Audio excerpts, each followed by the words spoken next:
TVK stampede இந்த issue பார்த்தீங்கன்னா நடந்து முடிஞ்சு ஆல்மோஸ்ட் 1 வீக் ஆக போகுது. விஜய்க்கான ஹேட் பார்த்தீங்கன்னா குறையிற மாதிரியும் இல்லை. அண்ட் இந்த இஷ்யூவை பற்றின கோர்ட் கேஸும் விஜய்க்கு எகெயின்ஸ்டாக தான் இருக்கு. நான் நிறைய போஸ்ட் பார்த்துக்கிட்டு இருக்கேன், பெரிய ஒரு கம்பேக் கொடு தலைவா, ஸ்ட்ராங்காக வாங்க அப்படி இப்படின்லாம். விஜய் பார்த்தீங்கன்னா ஒரு நடிகனா அரசியலுக்கு வராம ஒரு தலைவனா கம்பேக் கொடுத்தா பெட்டரா இருக்கும்னு நினைக்கிறேன். கரூர்ல நடந்த இன்சிடென்ட்டுக்கும் விஜய்க்கும் சம்பந்தம் இல்லாட்டியுமே விஜய் மேலேயும் பார்த்தீங்கன்னா நிறைய இஷ்யூஸ் இருக்கத்தான் செய்யுது. பர்சனலாக எனக்குமே விஜய் பிடிக்கும், அவருக்கு சப்போர்ட்டிவா நான் நிறைய வீடியோஸ் போட்டிருக்கேன். பட் தென் இந்த இஷ்யூவை பொறுத்த வரைக்கும் அவர் மேலேயும் நிறைய மிஸ்டேக்ஸ் இருக்கு. பெரிய ஒரு இடியே விழுந்தாலும் மக்களோட மக்களா கண்டிப்பா விஜய் நிக்கணும். அந்த மாதிரி விஜய் ஒரு காலத்துல இருந்தார். அவருக்கு மைண்ட் ஏதோ தோணுச்சு அது டைரக்டா போய் நிப்பாரு. புசி ஆனந்த், அதுக்கப்புறம் ஆதவ் அர்ஜுன், இந்த மாதிரி ஒரு கட்சிங்கிற ஒரு நிர்வாகிகள்லாம் இல்லாத டைம்ல தனியா இருக்கும்போது அவருக்கு தோணுச்சுன்னா போய் நிப்பாரு. ஜல்லிக்கட்டுக்கு யாருக்கிட்டையும் சொல்லாம அவர் பாட்டுக்கு போய் தனியா போய் நின்றாரு. அதுதான் விஜய். இப்ப நிறைய பேர் வந்துட்டாங்க, நிறைய அரசியலுக்கு போயிட்டோம், நிறைய பேரோட ஆலோசனை கேட்கணும் அப்படிங்கிறனால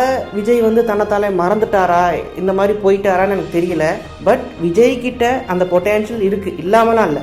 அது மட்டும் இல்லாம ரசிகர்கள், அவரோட ரசிகர்களுக்கும் ஒரு விஷயம் புரிஞ்சுக்கணும். விஜய் ஒரு நல்ல நடிகனா நமக்கு இது லியோ மாஸ்டர்லாம் கிடைச்சதுக்கு காரணம் விஜய் கிடையாது, விஜய் ஃபேன்ஸ் தான்.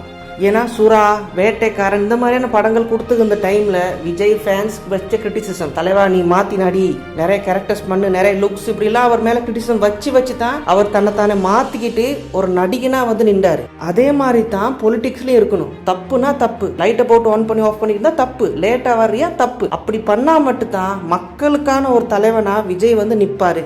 ஏன்னா எண்ட் ஆஃப் தி டே பார்த்தீங்கன்னா வலி கவலையெல்லாம் பார்த்தீங்கன்னா விஜய் ஃபேன்ஸ் தான். யோசிச்சு பாருங்க, நீங்க ஒரு லார்ஜர் தேன் லைஃப்ல ஒருத்தர் வச்சிருக்கீங்க, ஊரே பிடிச்சி அவரை கழுவி ஊத்துது, மனசு கஷ்டப்படுதா இல்லையா? படும். ஆனால் அவங்க சும்மாலாம் ஹேட்டுக்காகலாம் இது பண்ணல. இதுக்கு முன்னுக்குன்னா ஹேட்டு, இப்போ ஹேட் கிடையாது. அவர் பண்ற தப்புக்காக தான் அவர் வாங்கி கட்டிக்கிறாரு. ஸோ விஜயா இருந்தாலே போதும், வேற ஒன்றும் புதுசாக மாற்ற தேவையில்ல. பொலிட்டிக்ஸ்க்கு போயிட்டோம், நம்ம பாதையை மாற்றிக்குவோம், வேற மாதிரி யோசிப்போம், வேணவே வேணாம். ஒரு 5-6 வருஷத்துக்கு முன்னுக்கு எப்படி இருந்தீங்களோ அதே மாதிரி இருந்தாலே போதும். அதனால தான் மக்களுக்கும் உங்களை பிடிச்சிருந்துச்சு.